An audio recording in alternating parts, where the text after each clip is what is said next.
No stormy weather in our forecast today. There will be a slight chance this week. We'll talk about that in a second. And that's also going to be the next topic in our Storm Tracker Summer Safety Series. Next week, we'll be talking about severe weather. What a season we had last year, all that tornadic activity. This week, we focus on impending hurricane season. First day is on Saturday, June 1st. And we talked at length last week about that historically aggressive and bullish NOAA forecast that was issued.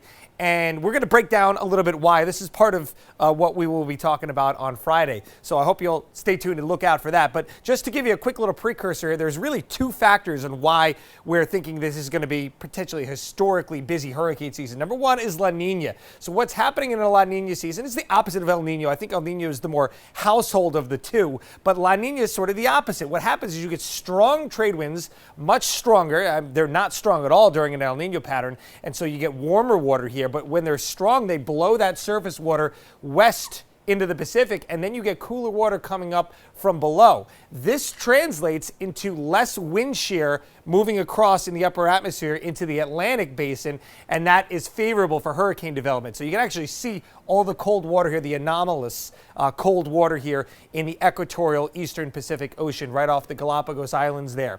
So that is number one. Number two, now we look at the ocean temperatures for a different reason in the Atlantic basin. They are much warmer than normal. They've been warm since January, February. We talked about how that could be a precursor to an active season. This could help storms, not necessarily aid in the formation of them per se, but they could strengthen the already existing storms and help them intensify even faster. So we could be looking at more, 3, 4, 5 storms, the major hurricanes as we put them, and that'll certainly be something to bear watching for us here in southern New England. We'll talk much more again coming up later this week in the Storm Tracker series. Right now, another beautiful look outside on Skycam. Blue skies aplenty, lots of sun across the board, and temperatures, well, they're coming back down into the 70s a little bit. We're still hanging on to 80 here in Providence, but a fantastic evening. Maybe do some backyard grilling, go for a walk, whatever the case may be. So tomorrow we'll have a storm chance this week, a pop-up one. It's not going to be widespread, isolated pop-up storms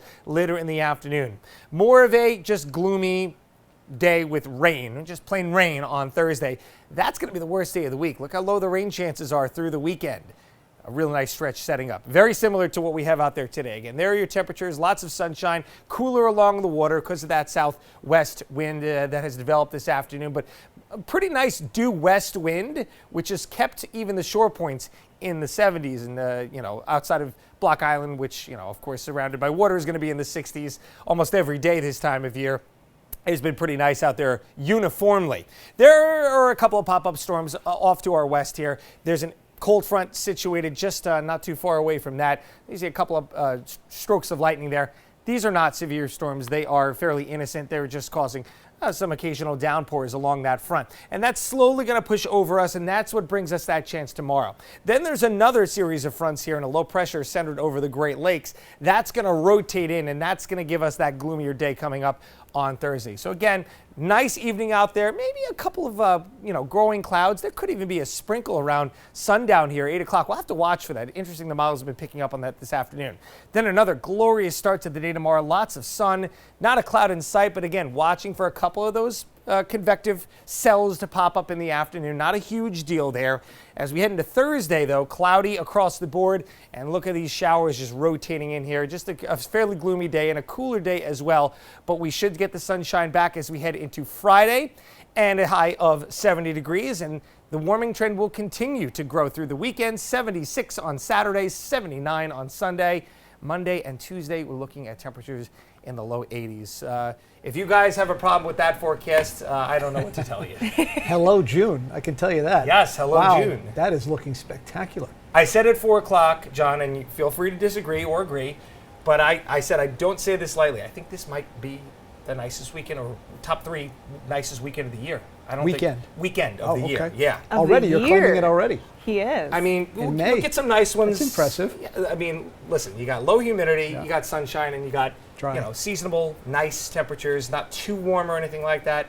I also asked the question. I'm curious Maybe we could do a question of the day coming up this week. What is everyone's optimal temperatures? Is it 70, 75, 80? What do you guys think? I say between 75 and 80, low humidity. Southern California, basically. Hey, You know, this is why everybody wants to live in Southern Diego. California, San Diego. There you go. I think 70 would be perfect. You know, 70? I always used to gravitate to the warmer side of the 70s, but maybe it's because I'm getting older. I don't know. Oh, you want to go 70s? as well? I like the upper 60s and low 70s now. I kind of like it to be on It's the lower end. chef's kiss. Yeah, no humidity too.